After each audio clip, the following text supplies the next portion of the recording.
right. How many people have seen the Cinic Cave? It doesn't work. Okay. All right. There's the mic. I also did not write anything that I think is that funny. This is called 3 Memories from Neo Tokyo. 1. An old man is drinking Sapporo at the corner of a dead-end street. He is on his 3rd. The day is long. He takes a sip and looks across the street to the old woman who sells toys there. Teddy bears, stuffed elephants, recycled alloy race cars. "What are you looking at, you old bastard?" she shrieks. He raises his beer in her direction and then takes another sip. She looks at him for a while and then goes back to her slow organizing of her table. Long ears with the long, short with the short. This one cotton with buttons for eyes. This one corduroy with marbles. She is busily working to keep busy.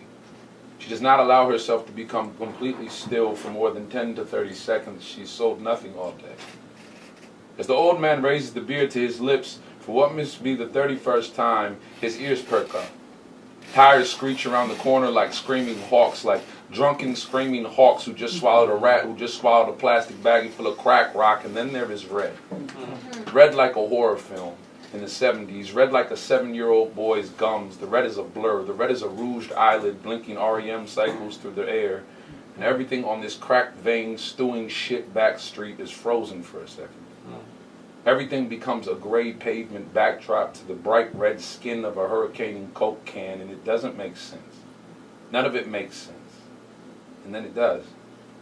The old man, beer's mouth still pressed against his lips like a wet nipple, begins to recognize the blurring of random things piercing through his shivering cornea, and beer and saliva dribble down his chin like a run-on sentence. The red, that reddest red, is a motorbike, spinning its body over the concrete, a tumbling dancer, and it is chasing something, hounding after its goal like a hungry, slobbering jaw. There is a boy. The old man finally lowers the beer from his sogging mouth. There is a boy. If his eyes do not deceive him, there is a boy there, just in front of the motorbike, its prey, the runner being chased, but this boy is flying.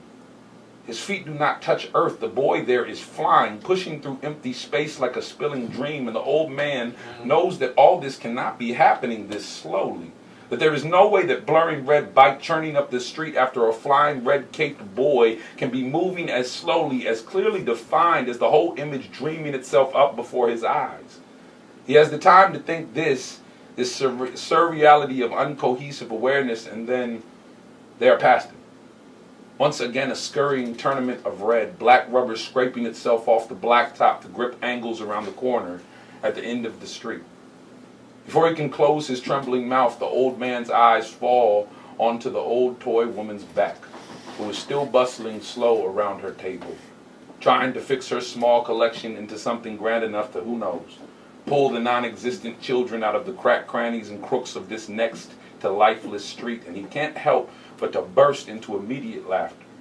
A flying boy being hounded by an electric red motorbike just swung around their corners like a tetherball in full speed, and this old grumpy bat barely even felt her dress ruffle in the commotion.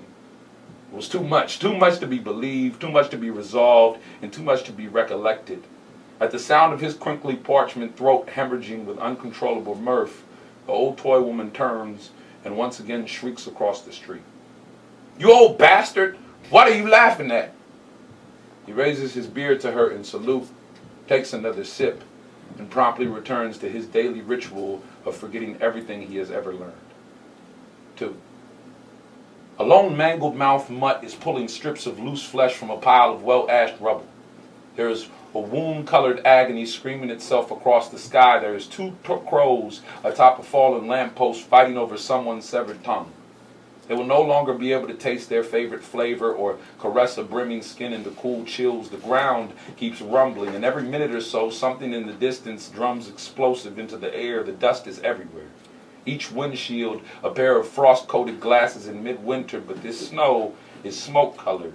And this city, it seems, is breathing its last gasps. It would appear, if there was any appearance perceiving perceptors on sight, that there remains not one uncracked piece of concrete in the known world.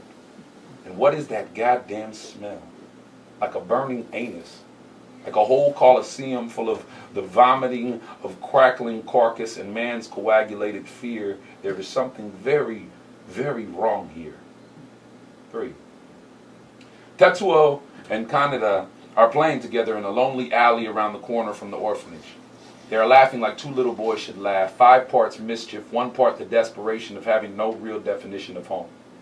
They are breaking bottles, shattering glass ricocheting off the wall opposite their glowing-eyed faces, their mouths like 2 open faucets pouring the sun's true sound into the street. They are unwatched. They are unguarded. They are unaware. In this moment, there is no conscious understanding of what they are growing up to be. The trouble. The shit-kicked axle-greased bastards of an unforgiving city. In this moment, they are still just boys, 2 plain boys, exploding rank-smelling bottles into the fireworks they have never had the money, knowledge, or opportunity to see. These are just 2 dirty-faced boys for right now, untouched as of yet by what all their lonely histories will come to mean. In 10 years, there will be nothing left of one of them. The smaller, dweeb-lipped one with the whimpering hair. In 10 years, there will be a rolling, amorphous rage that spills over their slaughter-toothed city like a septic tank billowing out of its own skin. In 10 years, the bigger boy, with harder muscles and teeth like a polished coat of paint, will drive his bike into the smaller boy's pain and try to take him out of his misery before the end eats every beginning that could ever follow.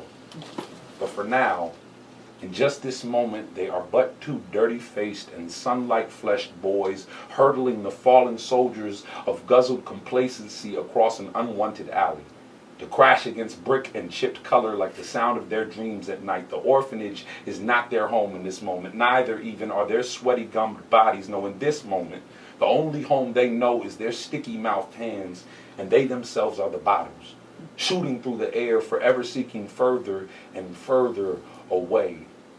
And with each clenched fist and release, one of the boys yells the other's name into the sky.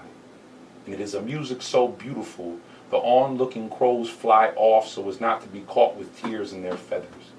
A music more urgent than time. This is how it sounds. Kaneda! Tetsuo! Kaneda!